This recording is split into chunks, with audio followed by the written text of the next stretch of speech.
அபார கருணா சிந்தும் ஞானதம் சாந்தரூபிணம் ஸ்ரீ சந்திரசேகரகுரும் பிரணமாமி முதான்வகம். காஞ்சி மகாபிரிவா 1967-68 வருஷத்தெல்லாம் தன்னோட வாரிசான ஸ்ரீ ஜெயேந்திர சரஸ்வதி சுவாமிகளோட யாத்திரை பண்ணிட்டு வரத்தே ஆந்திர பிரதேசத்தில் கோதாவரி ஜில்லாவில் பல இடங்கள்லாம் யாத்திரை பண்ணுறதை பார்த்துட்டு வரும். அப்படி வரத்தே 1968 வருஷம் ஆரம்பத்தில் ஏலூர் அப்படிங்கிற இடத்துல இருந்தா. இந்த ஏலூரில் சிவராத்திரி எல்லாம் அங்கே இருந்தா, ஏலூரில் இருந்தா. அந்த ஏலூரில் இருக்கிறதே 1968 வருஷம் பிப்ரவரி மாதத்தில் கும்பகோணத்தில் மகாமகம் வந்தது. இந்த மகாமகம் அப்படிங்கிறது முன்னமே சொல்லியிருக்கோம், குரு சிம்மராசியில் பிரவேசிக்கிறதே மகா நட்சத்திரத்தில். இது 12 வருஷத்துக்கு ஒரு தான் நடக்கக்கூடியது ஜோதிஷ ரீதியாக. அது ரொம்ப புண்ணிய காலமாக இருக்கிறதுனால இந்த மகாமகத்தில் கும்பகோணத்தில் ஒரு பெரிய விழா நடக்கிறது. வடதேசங்களில் எப்படி கும்பமேளா நடக்கிறதோ அது மாதிரி இங்கே தென் திசையில் நடக்கிற ஒரே கும்பமேளா இந்த மகாமகம், கும்பகோணம் மகாமகம். இந்த கும்பகோணம் மகாமகத்தை இதுக்கு முன்னால் எல்லா மகாமகத்துக்கும் அநேகமாக பெரியவா ஸ்நானம் பண்ணியிருக்கா. நேரையே போய் அங்கே மகாமக குளம்னு இருக்குது, அதில் ஸ்நானம் பண்ணியிருக்கா. இந்த 68 வருஷம் மகாமகத்தும் போது என்ன பண்ணால் பெரியவா ஆந்திர பிரதேசத்தில் ஏலூரில் இருந்தா. அதனால் இவ்வளவு தூரம் வந்து ஸ்நானம் பண்ணுறதுக்கு முடியல. காரணம், பின்னால அதே ஆந்திர பிரதேசத்துல பத்ராஜலத்துல கும்பாபிஷேகம் இருப்பது. இந்த பத்ராஜலம் கும்பாபிஷேகத்துக்கு வரதா பெரிய வாக்கு கொடுத்துருந்தா. அதனால இப்ப திருப்பி தமிழ்நாட்டுக்கு வந்துட்டு அங்க போக முடியாதுங்கிறதுனால அங்கேயே யாத்திரையில இருந்தா. இது 68 வருஷம் மகாமகத்துக்கு பெரியவா என்ன பண்ணுச்சுன்னா, கும்பகோணம் மடத்துல ஒரு அதிருத்ர யாகம் பண்ணணும் அப்படின்னு ஆசைப்பட்டு சங்கல்பம் பண்ணி அதை அதிருத்திரத்தை பண்ண சொன்னா. இந்த அதிருத்ரம் அப்படிங்கிறதுலாம் முன்னமே பார்த்துருக்கோம். ரொம்ப விமர்சையா பண்ண வேண்டியது, 11 நாள் பண்ண வேண்டிய காரியம். இந்த 11 நாள் பண்ண வேண்டிய காரியத்துல பெரியவா சொன்னா அதிருத்ரத்தை ரொம்ப விமர்சையா நன்னா பண்ணணும். அதே போல அன்னதானம் ரொம்ப விஸ்தாரமா சிறப்பா அன்னதானம் பண்ணணும். இந்த யாத்ரீகர்கள்லாம் மகாமக ஸ்நானத்துக்காக வர, இந்த உற்சவத்துக்கு வர 11 நாளைக்கு வரவாளுக்கு எல்லாருக்கும் எப்போ வந்தாலும் அன்னதானம் பண்ணணும். அப்படிங்கிறதுக்காக என்ன பண்ணா ஒரு கமிட்டி ஒன்று ஃபார்ம் பண்ணச்சுன்னா, கும்பகோணத்துல பிரபல டாக்டர் M.K. சுப்பிரமணியர் அப்படின்னு இந்த சுப்பிரமணியர் தலைமையில ஒரு கமிட்டி ஃபார்ம் பண்ணினா பெரியவா. அதுல காமகோடி கோபாலையர் அப்படிங்கிறவர், கோனேராஜபுரம் சீனிவாசையர், நெப்பத்தூர் பாலு ஐயர், அலவந்திபுரம் கிட்டு ஐயர், அப்புறம் புளியஞ்சேரி கிருஷ்ணமூர்த்தி ஐயர், இன்னும் பல பக்தார்கள்லாம் சேர்ந்து ஒரு கமிட்டி ஃபார்ம் பண்ணி இந்த அதிருத்ரத்தை பெரியவா ஆனபடி சிறப்பா நடத்தணும் அப்படின்னு ஏற்பாடு பண்ணினா. 120க்கு மேல 121 பேரை வச்சு வைதிகாலை வச்சு நடக்க வேண்டிய ஒரு காரியம். அதுக்கு அந்த காலத்துல 1 லட்சம் போல செலவு அப்படின்னு எஸ்டிமேட் போட்டா. இந்த 1968 வருஷம் 1 லட்சம் செலவழிச்சு ஒரு அதிருத்ரம் அப்படிங்கிறது ஒரு பெரிய கிராண்ட் ஸ்கேல்ல பண்ணக்கூடியதுதான். இது தஞ்சாவூர் ஜில்லாக்காரெல்லாம் என்ன பண்ணினான்னா, எல்லாரும் மிராஸ்தார எல்லாம் இருந்ததுனால, சௌரியம் உள்ளவாளா இருந்ததுனால இந்த 1 லட்சம் அப்படிங்கிறது ரொம்ப சுலபமா வசூலாகி பெரியவா சொன்னபடியே மடத்துல பிப்ரவரி மாதம் 3ஆம் தேதி 68 வருஷம் சங்கல்பம் பண்ணிட்டு இது ஆரம்பமாச்சு. ஆரம்பமாகி 11 நாள் தொடர்ந்து நடந்து பிப்ரவரி 14ஆம் தேதி இந்த அதிருத்ரம் பூர்த்தியாச்சு. அந்த சமயத்தில் அதிருத்ரம் பூர்த்தியானோடனே அந்த கலச தீர்த்தங்கள்லாம் மேளதாள வாத்தியங்களோடு எடுத்துன்னு எல்லாருமா போய் மகாமக குளத்துக்கு போய் இந்த மகாமக குளத்துலேயே எல்லாத்தையும் அர்ப்பணம் பண்ணிட்டா, அதிலேயே ஊத்திட்டா. ஏன் இப்படி பண்ணான்னார், இந்த அதிருத்ர தீர்த்தத்தை எல்லாரும் அவாவா தலையில புரோஷனம் பண்ணி ஸ்நானம் பண்றதை விட அந்த குளத்துல சேர்த்துட்டாக்க சங்கமம் ஆயிடுத்துனாக்க இனிமே இந்த மகாமகத்துக்கு வந்து ஸ்நானம் பண்ற அத்தனை பேருக்கும் இந்த அதிருத்ர தீர்த்தத்துல ஸ்நானம் பண்ணின பலனும் அவளுக்கும் அபிஷேகம் பண்ண பலனும் கிடைச்சிடும் அப்படின்னு பெரியவா அப்படிதான் எந்த காரியத்தை பண்ணினாலும் இப்படி எல்லாம் பார்த்து பண்ணுவா. இந்த பெரியவா உத்தரப்படி அங்க கொண்டு போய் சேர்த்தா. அது ரொம்ப விமர்சையா நடந்தது. அந்த அதிருத்ரம் எல்லாம் பூர்த்தியாச்சு. அப்போ அன்னதானம் ரொம்ப சிறப்பா நடக்கணும் அப்படின்னு பெரியவா சொல்லியிருக்கா இல்லையா. கும்பகோணம் சங்கர மடத்திலையும் நடந்தது. சாரங்கவாணி சுவாமி கோவில் அப்படின்னு ஆறாமுதன் அப்படின்னு அந்த கோவில்ல, ராமசுவாமி கோவில் அப்படின்னு ராமர் கோவில், இந்த ராமசுவாமி கோவில்ல, சாரங்கவாணி கோவில்ல, கும்பகோணம் மடத்துல இந்த இடத்துலாம் பிரபலமா பிரபாதமா பந்தல்லாம் போட்டு ரொம்ப விமர்சையா அன்னதானம்லாம் நடந்தது. அந்த வருஷத்துல மகாமகத்துக்கு வந்தவா கிட்டத்தட்ட 10 லட்சம் பேர் வந்து ஸ்நானம் பண்ணி தரிசனம் பண்ணியிருக்கா. இந்த 10 லட்சம் பேர் வந்துற ஒரு கூட்டம் அப்படின்னா கும்பகோணம் ஊர் பார்த்தவாளுக்கு தெரியும். அந்த ஊர்ல ஒரு 10 லட்சம் பேர் ஒரே சமயத்துல இருந்தா எவ்வளவு எப்படி இருக்கும். அப்படி கோலாகலமா நடந்தது. அந்த சமயத்துல தான் பெரியவா அதிருத்ரம் பண்ணி அன்னதானம் பண்ண சொன்னா. அந்த அதிருத்ரம் பெரியவா ஸ்நானம் ஆந்திரால இருந்ததுனால மகாமக ஸ்நானம் இந்த அதிருத்ரத்துல தீர்த்த அபிஷேகம் பண்ணிக்க முடியாத இது இல்லையா, அதனால என்ன பண்ணினா அந்த கமிட்டிக்காரெல்லாம் சேர்ந்துட்டு அந்த மகாமகத் அன்னைக்கு காலங்கார்த்தால அந்த மகாமக குளத்துல போய் ஸ்நானம் பண்ணி ஒரு கலசத்துல 2 கலசத்துல தீர்த்தத்தை எடுத்துட்டு நேர திருச்சி வந்து திருச்சியிலேந்து பிளேனை பிடிச்சி பக்கத்துல இந்த ஆந்திரால பெரியவா இருந்த இடத்துக்கு பக்கத்துல கன்னவரம் அப்படின்னு இருக்கு, அந்த கன்னவரத்துல இறங்கி ஏர்போர்ட் இருக்கு, இந்த கன்னவரத்துல இறங்கி அங்கேருந்து 60 கிலோமீட்டர் தூரத்தை கார்ல கடந்து மத்தியானம் 12:30 மணிக்கு கரெக்டா பெரியவாளுக்கு இந்த மகாமக தீர்த்தத்தை கொண்டு சேர்த்துட்டா. அது இந்த மாத்தியானிக ஸ்நானம் அப்படின்னு ரொம்ப விசேஷமா சொல்லியிருக்கு. அப்பதான் அந்த சமயத்துல தான் அந்த லக்னத்துல பார்த்தீங்கன்னாக்க கும்பகோணத்துல இந்த மகாமக குளத்துல ஆதி கும்பேஸ்வரர் முதலான எல்லா சுவாமிகளும் வந்து தீர்த்தவாரி எல்லாம் பண்ற வழக்கம். அந்த சமயத்துல ஸ்நானம் பண்ணா ரொம்ப விசேஷம் அப்படின்னு சொல்லுவா. அது ரொம்ப முக்கியமா சொல்லியிருக்கு. அந்த தீர்த்தவாரி சமயத்துக்கு இந்த மாத்தியான ஸ்நானத்துக்கு பெரியவாளுக்கு கும்பகோணத்திலேருந்து ஏலூருக்கு தீர்த்தம் போயிடுது. அந்த ஏலூர்ல பெரியவாளுக்கு இந்த மகாமக தீர்த்த அபிஷேகம் பண்ணி புதுப்பிரிவா ஜெயேந்திர சுவாமி அபிஷேகம் பண்ண விட்டு அந்த பிரசாதம் எல்லாருக்கும் கொடுக்கப்பட்டது. இப்படி அந்த வருஷம் மகாமகத்தை இப்படி நடந்தது.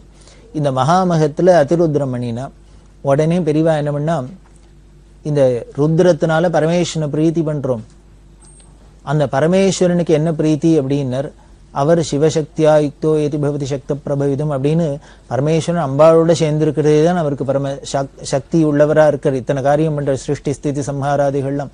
அதனால இந்த அம்பாளையும் வழிபடணும் அப்படிங்கிறதுனால சாஸ்திரத்துல சொன்னபடி சண்டி ஹோமம் பண்ணணும் அப்படின்னு பெரியவா ஆசைப்பட்டா. இந்த மகாமக சமயத்துல கும்பகோணத்துல அதிருத்ரம் பண்ணியாச்சு. சோ இப்ப அதுக்கு அங்கமா சண்டி ஹோமம் பண்ணணும் அப்படின்னு ஆசைப்பட்டு இந்த சண்டி ஹோமத்தை எங்க பண்ணணும்னு ஆசைப்பட்டான்னா அம்பாளுக்குன்னே ராஜதானியா இருக்கிற காஞ்சிபுரத்துல பண்ணணும் அப்படின்னு ஆசைப்பட்டு இதே கமிட்டிக்காரர்கிட்ட சொல்ல அவ என்ன பண்ணினா இந்த அதிருத்ரத்துல 1 லட்சம் ரூபாய் செலவுல இந்த அதிருத்ரம் அன்னதானம்னு எஸ்டிமேட் போட்டு பண்ணியிருந்தா. ஆனா அது நிறைய தேவைக்கு மேல பணம் வந்ததுனால அந்த மீந்த பணமும் இருந்தது. இந்த மீந்த பணத்தையும் வச்சுன்னு இன்னும் மேற்கொண்டு பணங்கள்லாம் வசூல் பண்ண சொல்லி காஞ்சிபுரத்துல காமாட்சி இருக்கிற ராஜதானியில இந்த காஞ்சி காமகோடி பீடத்துல மடத்துல சகஸ்ர சண்டி பண்ண சொன்னா. இதுவும் பல வித்வான்கள்லாம் வச்சுண்டு அதுல சாலக்கிராமம் பத்மநாப சோமயாஜி அப்படின்னு ஒரு அந்த ஸ்ரீவித்யால ரொம்ப பிரசித்தமானவர், அவர் தலைமையில பண்ண சொன்னா. மடத்துல அப்பா குட்டி சஷில் அப்படிங்கிற மடத்து வாத்தியார், அப்புறம் மேலமங்கலம் ராமசர்மா அப்படிங்கிறவர், மேலமங்கலம் ராமசாமி சர்மா அப்படின்னு அவரோட பேரு, இவாள தலைமையெல்லாம் இது ரொம்ப விமர்சையா நடந்தது. இந்த சகஸ்ர சண்டியில இன்னொரு முக்கியமானது என்ன அப்படின்னா, இந்த பொறுப்பை யார்கிட்ட கொடுத்திருந்தான்னா சகடபுரம் சுவாமிகள்கிட்ட கொடுத்திருந்தா. சகடபுரம் சங்கராச்சாரிய மடம் அப்படின்னு ஒரு பீடம் இருக்கு. அதுல அந்த சகடபுரம் சுவாமிகள் கர்நாடகால இருக்கிற ஒரு இடம் பீடம். அந்த பீடத்துல உள்ள பீடாதிபதிகள் அந்த சகடபுரம் சுவாமிகள்கிட்ட சொல்லி அவரோட தலைமையில அவரோட வழிகாட்டல்ல இந்த ஸ்ரீவித்யா ஹோமத்துக்கு உண்டான இந்த சகஸ்ர சண்டியை பண்ணணும் அப்படின்னு பெரியவா ஆசைப்பட்டு சொல்ல அந்த சகடபுரம் சுவாமிகளும் ரொம்ப பிரியமா வந்து சந்தோஷமா வந்து அவர் ஏற்பாடு பண்ண கர்நாடக தேசத்திலேருந்து வித்வான்கள்லாம் வர எல்லாரையும் வச்சுட்டு இதை ரொம்ப விமரிசையா பண்ணின. இந்த சகடபுரம் சுவாமிகள் அப்படின்னோன்னு அவருக்கும் இந்த சகடபுரம் மடத்துக்கும் இந்த காஞ்சி காமகோடி பீடத்துக்கும் பெரியவாளுக்கும் என்ன தொடர்பு அப்படிங்கிறது நாம தெரிஞ்சுக்கணும். ரொம்ப இப்போ இருக்கிற பீடாதிபதிகளுக்கு முன்னாள் பீடாதிபதி ராமானந்த தீர்த்தர் அப்படின்னு அவரோட நாமதேயம். ரொம்ப மந்திர சித்தி உள்ளவர், பெரியவாள்கிட்ட அசாத்திய பக்தி பிரியம், பெரியவாளுக்கும் அவர்கிட்ட ரொம்ப பிரியம். ஏதாவது என்ன பண்ணுவேன்னா ஒரு மந்திர சித்தி உள்ளவர் அப்படி இருக்கிறதுனால பெரியவா பல பேரை இந்த மந்திரோபதேசங்கள்லாம் வாங்கிக்கணும்னா அவர்கிட்ட போன்லாம் அனுப்புவா பெரியவா. அப்படி இருந்த ஒரு மகான் அந்த சகடபுரம் சுவாமிகள் பெரியவாள்கிட்ட அவ்வளவு அந்யோன்யமா இருந்தார். பெரியவா மயிலாப்பூர்ல இருக்கிறதே சங்கர ஜெயந்தி நடக்கிறது. சங்கர ஜெயந்தி ரொம்ப விமர்சையா நடக்கும் மடத்துல, காஞ்சி மடத்துல 5 நாளைக்கு ஆரம்பிச்சு ரொம்ப விசேஷமா நடக்கும். ஒவ்வொரு நாளைக்கு ஒவ்வொரு தீர்த்தத்துக்கு எடுத்துன்னு போய் ஆச்சாரியாளுக்கு அபிஷேகம் பண்ணி யானை மேல ஊர்வலம் வருது, இது மாதிரிலாம் பல நிகழ்ச்சிகள்லாம் நடக்கும். அதுல பல விஷயங்கள்லாம் இருக்கு. அதுல இந்த மயிலாப்பூர்லயும் நடக்கிறது இந்த சகடபுரம் சுவாமிகள் கூடவே இருந்தார். இந்த சங்கர ஜெயந்தி அன்னைக்கு கபாலீஸ்வரர் குளம், ஏன்னா பெரிய க்ஷேத்திரமா இருக்கு, அந்த தீர்த்தம் இருக்கு. அந்த சங்கர ஜெயந்தி அன்னைக்கு ஆச்சாரியாள் விக்கிரகத்தை அங்க எடுத்துன்னு போய் கபாலி குளத்துல போய் அங்க தீர்த்தவாரி பண்ணி சுவாமிக்கு அபிஷேகம் பண்ணி அங்க உற்சவம் எல்லாம் பண்ணி திருப்பி ஊர்வலமா மடம் இருக்கிற இடத்துல சன்ஸ்கிரிட் காலேஜுக்கு எடுத்துன்னு வரணும் அப்படின்னு ஏற்பாடெல்லாம் ஆயிருக்கு. அப்போ முதலமைச்சராக இருந்தவர் பக்தவத்சலம் இந்த சான்ஸ்கிரிட் காலேஜிலேருந்து கபாலி கோவில் வரைக்கும் போற வழி இல்லாம ரோடில் டிராஃபிக் எல்லாம் டைவர்ட் பண்ணி விட்டு எல்லாம் பரம ஏற்பாடெல்லாம் பண்ணியிருந்தார் சௌக்கியமா போயிட்டு வரதுக்கு. யானை மேல ஊர்வலம் வச்சுட்டு ஒரே மக்களமா போறது. ஆயிரக்கணக்கான ஜனங்கள் கூடவே வர. அதுவும் பட்டணத்துல நடக்கிறது சிட்டியில நடக்கிறதுனா கேட்பானே கூட்டத்துக்கு எல்லாரும் சந்தோஷமா வர. கபாலி கோவிலுக்கு சுவாமி எடுத்துன்னு போயாச்சு, பெரியவா போயாச்சு, எல்லாரும் வந்தாச்சு. அந்த கோவில் குளம் முழுக்கலும் கரை முழுக்கலும் சமுத்திரமா இருக்கு, வெள்ளமா இருக்கு. அத்தனை பேர் நின்றுட்டு தரிசனம் பண்ணிட்டு இருக்கா. ஆச்சாரியர்களுக்கு அபிஷேகம் எல்லாம் ஆயின்னு இருக்கு, எல்லாம் பண்ணிட்டு பெரியவா நின்று தரிசனம் பண்ணிட்டு இருக்கா. சுத்தீவர பார்த்தீங்கன்னா ஹரஹர சங்கர ஜெய ஜெயசங்கர, ஹரஹர சங்கர ஜெய ஜெயசங்கரன்னு கத்துறது ஜனங்கள்லாம். அவ்வளவு சந்தோஷம் கோஷம். விண்ணதிர ஹரஹர சங்கர ஜெய ஜெயசங்கர கோஷம். அந்த சீனே எப்படி இருந்ததுன்னு, இது ஏதான மயிலாப்பூரா இல்லை இங்கான கைலாசத்துல இருக்கமா, இது எய்தாப்புல இருக்கிறது சந்திரசேகரேந்தர் சரஸ்வதியா இல்ல ஆதிசங்கரரா அப்படின்னு சந்தேகம் வர அளவுக்கு அப்படி கைலாசமா பகவத்பாதாள் சந்நிதியாவே இருந்தது அது. அப்படி இருக்கிறதே இந்த சகடபுன சுவாமிகள் பக்கத்துல நின்றுருக்கார் இல்லையா, அவர் என்ன பண்ணினார், அப்படியே உணர்ச்சி வசப்பட்டு விடா இப்ப தெரிஞ்சுடுத்து யாருன்னு தெரிஞ்சுடுத்து அப்படின்னு. இவர் திடீர்னு இப்படி சொன்னோன்னு பெரியவா கேட்டா என்ன இப்போ தெரிஞ்சுடுத்து உங்களுக்கு, யாருன்னு தெரிஞ்சுடுத்து என்னன்னு தெரிஞ்சுடுத்து அப்படின்னு. அவர் சொன்னார், இப்ப நீங்க யாருன்னு தெரிஞ்சுடுத்து அப்படின்னார். அவர் என்ன சொன்னார் அப்படின்னார், வேற ஒண்ணும் இல்ல, பெரியவாளை பார்த்து பகவத்பாதா யாருன்னு தெரிஞ்சுடுத்து ஆதிசங்கர் யாருன்னு தெரிஞ்சுடுத்து அப்படின்னா என்ன அர்த்தம்னர், பெரியவாதான் பகவத்பாதாள் அப்படிங்கறத சொல்றார். அவர் உணர்ந்தாராம். சொல்றவர் சாதாரண மனுஷர்ல பெரிய பீடாதிபதி மந்திர சித்தி உள்ளவர் சகரபுடம் சங்கராச்சாரிய சுவாமிகள் சொல்றார். பெரியவாளை பார்த்து பெரியவா ஆதிசங்கர்னு புரிஞ்சுடுத்து அப்படின்னு. உடனே பெரியவா சிரிச்சுன்னு எப்படி தெரிஞ்சது அப்படின்னா, இதோ இத்தனை ஜனங்கள் சொல்றதே, இதுக்கு மேலேயா வேணும் சத்திய பிரமாணம் அப்படின்னு. நாம சொல்ற மொழியோ தமிழ்ல ஒரு பழமொழி உண்டு, மக்கள் குரலே மகேசன் குரல் அப்படின்னு. அதாவது ஒரு விஷயத்த பல ஜனங்கள், ஒரு சத்தியமா இருந்தாதான் ஜனங்கள் எல்லாரும் பொதுவாவே அதை பிரபலமா சொல்லுவா. மக்கள் குரலே மகேசன் குரல்னு சொல்லுவா. அது மாதிரி இத்தனை ஜனங்களும் சொல்றது ஹரஹர சங்கர ஜெய ஜெயசங்கர, ஹரஹர சங்கர ஜெய ஜெயசங்கரன்னு இந்த சங்கரர் யாருன்னு சொல்றது. அதனால இந்த பீடம் சத்தியமான பீடம், ஆச்சாரியாளோட பீடம், பெரியவாதான் ஆதிசங்கரர் அம்சம், அவாதான் அவதாரம் அப்படிங்கிறது இந்த சகடபுரம் சுவாமிகள் சொன்னார். இது மயிலாப்பூர்ல நடந்தது இந்த சகடபுரம் சுவாமிகள். அதனால இந்த சகடபுரம் சுவாமிகளுக்கும் பெரியவாளுக்கும் இந்த காமகோடி பீடத்துக்கும் எவ்வளவு அந்யோன்யம் அப்படிங்கிறத சொல்லணுங்கிறதுக்காக இந்த நிகழ்ச்சி ஞாபகம் வந்தது. அப்பேற்பட்ட இந்த சகடபுரம் சங்கராச்சாரிய சுவாமிகளை விட்டுதான் இந்த 68ஆம் வருஷம் காஞ்சிபுரத்துல சகசிர சண்டி யாகத்தை சிறப்பா நடத்த சொன்னா. அவரும் ரொம்ப சந்தோஷமா நடத்த இந்த யாகம் ரொம்ப பிரமாதமா நடந்தது. அப்புறம் இந்த பிரசாதத்தை அவள்லாம் எடுத்துன்னு போய் பெரியவாளுக்கு சேர்க்க ஆந்திரால அப்படி நடந்தது. அப்படி இருக்கிறதே பெரியவா ஆந்திரால யாத்திரையில இருந்தா அப்படின்னு சொன்னோம் இல்லையா, அந்த ஆந்திரா யாத்திரையில இருக்கிறதே பத்ராஜலத்துல கும்பாபிஷேகம். இந்த பத்ராஜலம் கும்பாபிஷேகத்துக்காக தான் பெரியவா அங்க போறதா அங்கேயே இருந்தா. இந்த பத்ராஜலத்தோட சிறப்பு ரொம்ப விசேஷமானது. பரம பக்தர் ராமதாசர் அப்படின்னு. இந்த ராமதாசர் ராமபக்தர். சங்கீதம் தெரிஞ்சவாளுக்கு, நாம சங்கீர்த்தனம் தெரிஞ்சவாளுக்கெல்லாம் தெரிஞ்சிருக்கும் ராமதாசும் அவரோட சாகித்யம்லாம். இந்த ராமதாசர் கட்டின கோவில், அந்த கோவில் ரொம்ப காலத்துக்கு அப்புறம் ரொம்ப அது சிதிலம் அடைஞ்சதுனால அந்த கோவில்ல இருக்கிறவாள்லாம் என்ன பண்ணினா, அந்த பூஜகர்கள் அர்ச்சகர்கள்லாம் பிரார்த்தனை பண்ணிண்டா, இது ரொம்ப சிதிலமாயிருக்கு, அதை புனருத்தாரணம் பண்ணணும்னு சொல்ல இது ஏற்பாடாகி நடந்துட்டு வருது. அந்த கும்பாபிஷேகத்தை முன்னிட்டு தான் பெரியவா இந்த ஆந்திராலேயே யாத்திரை பண்ணிட்டு இருந்தா. அப்படி ஆந்திரால யாத்திரையில வரத்தே இந்த பத்ராஜலத்துக்கு கும்பாபிஷேகத்துக்காக வரப்போறா. அந்த பத்ராஜலத்து கும்பாபிஷேகத்து நடக்கிறதே அதுல ஒரு பிரச்சனை வந்தது.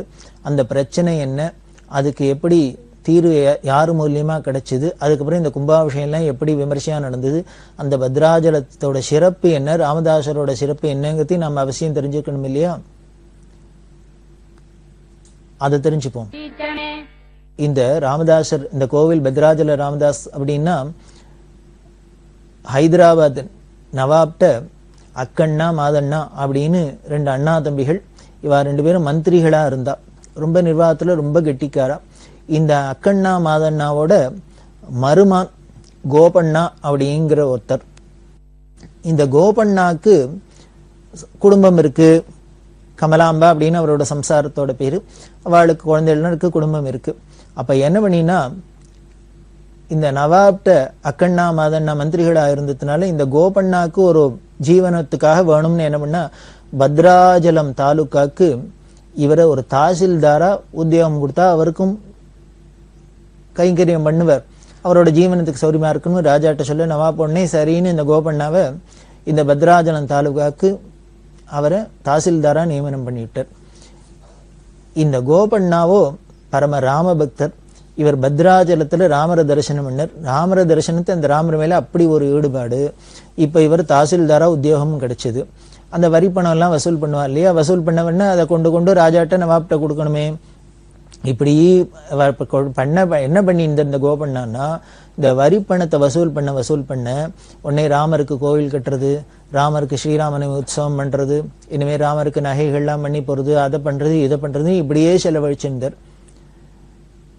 இப்படி வரி பணம் வசூல் பண்ணினத்தை ராஜாட்ட கொண்டு கட்டாத அந்த ராஜாவோட வரி பணத்தை எடுத்து இவர் ராமருக்கு இத்தனை கைங்கரியம் பண்ணியிருந்தார். இது ரொம்ப விமர்சையா பண்ணியிருந்தார்.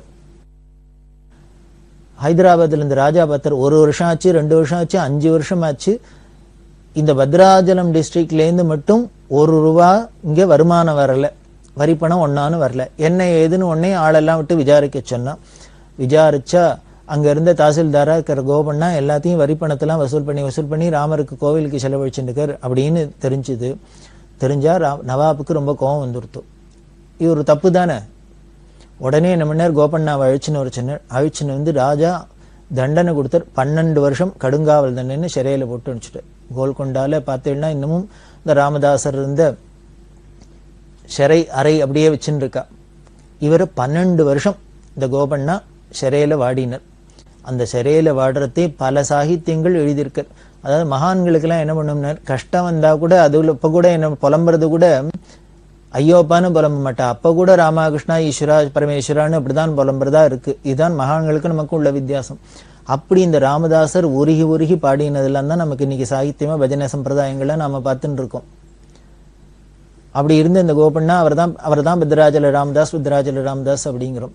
அதுல ராமர்கிட்ட வருத்தவர், நான் என்ன எனக்காகவே எடுத்து செலவழிச்சுனேன், உனக்கு தானே பண்ணினேன், அப்படி பண்ணினது கூடவா தண்டனை அப்படின்னு இப்படி எல்லாம் புலம்புறதே ராமர் ஒன்னும் செவிசாய்க்கல. உடனே தாயாரான சீதையை பார்த்து சொல்ற, நனுப்ரோவ மணி செப்பவே சீதம்ம தள்ளி நனுப்ரோவ மணி செப்பவே, என்னை காப்பாத்துன்னு நீனானு சொல்லப்படாதா உன் புருஷன்ட்ட அப்படின்னு தாபப்பட்டு சொல்ல, தாயாருக்கு தாங்குமா, குழந்தைகள் கஷ்டப்பட்டா உடனே ராமர்கிட்ட ரெக்கமெண்ட் பண்ணலாம். பாவம் குழந்தை இவ்வளவு கஷ்டப்படுறான், நமக்காக தான் செலவழிச்சான், அவன் ஒன்றும் பண்ணிக்கல, இப்போவானும் போய் காப்பாற்றப்படாதா அப்படின்னு சொல்ல, சுவாமீஸ்வரர் அவன் பண்ணினது தப்பு, இப்ப கோவிலுக்கு தான் பண்ணினா, நமக்கு தான் பண்ணினா, சத்காரியத்துக்கு தான் பண்ணினான்னா கூட ஒரு ராஜாவோட பணத்தை வரி பணத்தை வசூல் பண்ணி அதுல பண்றதே ராஜாட்ட சொல்லாத பண்ணினது அவர் பண்ணின தப்பு. அதனால அந்த பாவம் போகணுங்கிறதுக்காக தான் இப்ப 12 வருஷம் அவருக்கு இந்த காராகிரகவாசம் இருந்தது. அதனால அவருக்கு பரிசுத்தமாறதுக்குத்தான் இந்த தண்டனையும் கொடுத்திருக்கு.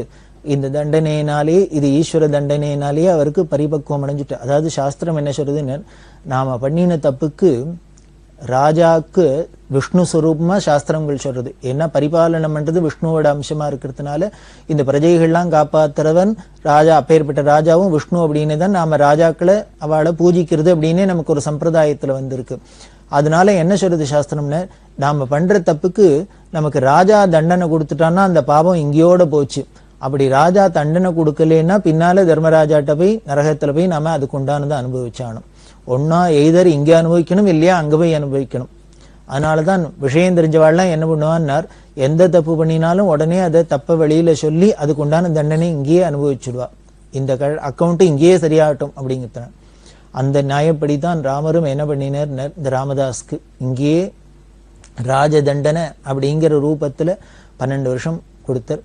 இப்ப சொன்ன தாயார்ட்ட, இப்ப பரிபக்குவம் அடைஞ்சிட்டான், அவனோட பிராரப்தம் போயிடுத்து, அதனால இப்ப போய் நான் அவனை காப்பாத்துறேன் அப்படின்ட்டு என்ன பண்ணினார், ராம் சிங் லக்ஷ்மண் சிங் அப்படின்னு தம்பி லக்ஷ்மணனை அழிச்சுண்டு நேர ராஜாட்ட நவாப்ட போனார். நவாப்ட போய், நாங்க கோபண்ணாவோட அசிஸ்டண்ட், அவர் சேர்க்க வேண்டிய பணத்தெல்லாம் கொடுத்து அனுப்பிச்சிருக்காரு, அதை எல்லாத்தையும் கொண்டு வந்திருக்கோம் அப்படின்னு சொல்லி 6 லட்சம் மொகரா அப்படின்னு சொல்லுவா. இந்த 6 லட்சம் பவுன் மொகராவையும் கொண்டு போய் இவா 2 பேருமா, ராமரும் லக்ஷ்மணருமா, இந்த நவாப்ட கொடுத்தா. நவாப்ட கொடுத்து ரசீது வாங்கிண்டா. இதை திருப்பி அவர் எல்லா பணத்தையும் கட்டிட்டார் அப்படிங்கிறதுக்கு ரசீது கொடுங்க. ரசீது கொடுக்க ராஜா என்ன பண்ணினான், தான் இஷா உடனே அவரை ரிலீஸ் பண்ணுன்னு விட்டான். அவர் தான் கொடுத்த கடன்லாம், வாங்கின கடனை கொடுத்துட்டாரு, அதனால அவரை ரிலீஸ் பண்ணுன்னா சரின்னு உடனே ரிலீஸ் பண்ணிட்டா. இதை ரிலீஸ் பண்ணினோன்னு உடனே திடீர்னு ராஜாவுக்கு இப்போ ஒரு ஆச்சரியமா மனசுல ஒரு ஸ்புரிச்சது. என்னன்னா, யாரோ ராம் சிங் லக்ஷ்மண் சிங் திடுதிடுன்னு நேர நம்மள்ட்ட வந்து கொடுத்துட்டு போறாரு. இவ யாரு? அதான் ராஜாவெல்லாம் பார்க்கறதே இப்படி எல்லாரும் ஸ்ட்ரெயிட்டாவே ஓடி போயிட முடியாது, அதுக்கு உண்டான காவல்லாம் இருக்கு, ஆள்லாம் இருப்பா. அவ தான் வந்து சொல்லுவா, இது மாதிரி 2 பேர் வந்திருக்கா, நான் அனுப்பட்டுமா, இப்படி எல்லாம் கேட்டுதான் சொல்ற வழக்கம். இப்படி இல்லாத நம்ம பாட்டுக்கு உள்ளுக்குள்ள இருக்கிறதே 2 பேர் வந்தாலே, இவ யாரா இருக்கும், இத்தனை காவலையும் மீறி யாரு இப்படி வந்தா அப்படின்னு போய் விசாரிச்சு பார்த்தா, அவள்லாம் ஜரா காவல்காரெல்லாம் எங்களுக்கு தெரியவே தெரியாது, இங்க யாரும் இப்படி உள்ள வரோம்னு சொல்லவே இல்லை, நாங்க பார்க்கவும் இல்லைன்னு. இப்படி எல்லாம் விசாரிச்சுன்னு வந்தப்பே தான் அப்புறம் ராஜாவுக்கு தெரிஞ்சது, இது என்னமோ யாரோ என்னமோ நடந்திருக்கு. ராமதாஸை பத்தி தெரியுமே, கோபண்ணாவை பத்தி, இவர் ராமருக்கு பண்ணியிருந்தது, பத்ராஜல ராமதாரை பத்தி எல்லாம் தான் தெரியுமே நவாபுக்கும். உடனே என்ன பண்ண சந்தேகப்பட்டு நேர ஜெயிலுக்கு வந்துட்டார். ராஜா குதிரை மேல ஏறி வந்து பார்த்தா ராமதாஸ் வெளியில ரிலீஸ் ஆகியிருக்கார். அவர்கிட்ட கேட்டார். அவர் சொன்ன, நான் அப்படிலாம் ஒத்தனையும் அனுப்பலையேன்னு. இப்ப 4, 3, 7ன்னு கணக்கு புரிஞ்சு கொடுத்தோம். ராமதாசருக்கு கோபண்ணாக்கும் தெரிஞ்சது, நவாபுக்கும் தெரிஞ்சது, அந்த ராமரே தான் தன்னோட தம்பியான லக்ஷ்மணரோட வந்து ராமதாஸ் பட்ட கொடுத்த கடனை அடைச்சிட்டு போயிருக்கார் அப்படின்னு. இப்படி தெரிஞ்சோன்னு நவாப் என்ன பண்ணா, ராமதாஸ் காலில் விழுந்து நமஸ்காரம் பண்ணார். ராஜா சக்கரவர்த்தி, இவர் தான் இவரை ஜெயிலில் போட்டிருக்க, தண்டனை கொடுத்துருக்க, ஆனா இவர் இப்ப என்ன பண்ணாரு, அவருக்கு நமஸ்காரம் பண்ண. என்ன, நீ உனக்காக சுவாமியே நேரம் வந்து இத்தனையும் கொடுத்துட்டு கடனை அடைச்சிட்டு போறாருன்னா நீ நிஜமாவே மகானாதான் இருக்கணும் அப்படின்னு சொல்ல, இப்பதான் இந்த ராமதாசரோட பெருமை, அந்த மகத்துவம் உலகுக்கு தெரிய ஆரம்பிச்சது. இப்படி ராஜா ராமதாஸுக்கு நமஸ்காரம் பண்ணாரோ இல்லையோ, ராமதாஸ் என்ன தெரியுமா பண்ணார், ராஜாவை பார்த்து சந்தோஷப்பட்டு சொன்னார், நீ தான் பாக்கியசாலி, நீ எனக்கு நமஸ்காரம் பண்ணக்கூடாது, நான் தான் உனக்கு பண்ணணும். ஏன்னா நான் இத்தனை ராமருக்கு கைங்கரியம் பண்ணி, அவருக்கு உற்சவம் பண்ணி, கோயில் கட்டி எல்லாம் பண்ணியிருக்கேன், இவ்வளவு ஜெயிலில் இருந்து சிரமப்பட்டிருக்கேன், ஆனா எனக்கு தரிசனம் கிடைக்கல, உனக்கு தரிசனம் கிடைச்சு கொடுத்தேன் அப்படின்னு. ராமரும் லக்ஷ்மணரும் தரிசனம் ராமர் ராஜாக்குன்னா கிடைச்ச, நவாபுக்குன்னா கிடைச்சது. அதனால ராம தரிசனம் நேர பண்ணினும் நீ தான் பாக்கியசாலி அப்படின்னு சொல்லி, இன்னுமே நீ இந்த ராமநவமி இந்த நான் பண்ணிட்டு வந்த இந்த உற்சவம் எல்லாம் ராமருக்கு பண்ணி நீ தான் பண்ணணும்னு சொல்ல, அதுக்கப்புறம் அந்த அரசாங்கமே பண்ணிட்டு வந்தது. அதை தொடர்ந்து இன்னைக்கும் அந்த அரசாங்கத்துல ஸ்ரீராமநவமி உற்சவத்துல அரசாங்கத்துல போய் கலந்துக்கிறார். அப்படிதான் இந்த ராமதாசரோட சரித்திரம். அப்பேற்பட்ட மகான் கட்டின கோவில் தான் இந்த பத்ராச்சலத்துல இருக்கு. அந்த பத்ராச்சல ராமருக்கு அந்த கோவில் சிதிலமடைய அதை திருப்பி புனருத்தாரணம் பண்ணி கும்பாபிஷேகம் பண்ணணும் அப்படிங்கிற சந்தர்ப்பத்துல தான் அந்த கணபதி ஸ்தபதி அப்படின்னு சொன்னமே, அந்த கணபதி ஸ்தபதியோட பொறுப்புல இந்த வேலை வந்தது. அப்படி வேலை வரத்தே அதுல பெரிய பிரச்சனைகள்லாம் வர, அந்த பிரச்சனையெல்லாம் எப்படி சால்வ் ஆகி கும்பாபிஷேகம் ஆச்சு, அதுக்கப்புறம் என்ன நடக்கிறது அப்படிங்கிறது நமக்கு ரசமான நிகழ்ச்சிகள்லாம் தொடர்ந்து இருக்கு. அதை நாம தொடர்ந்து பார்க்க போறோம்.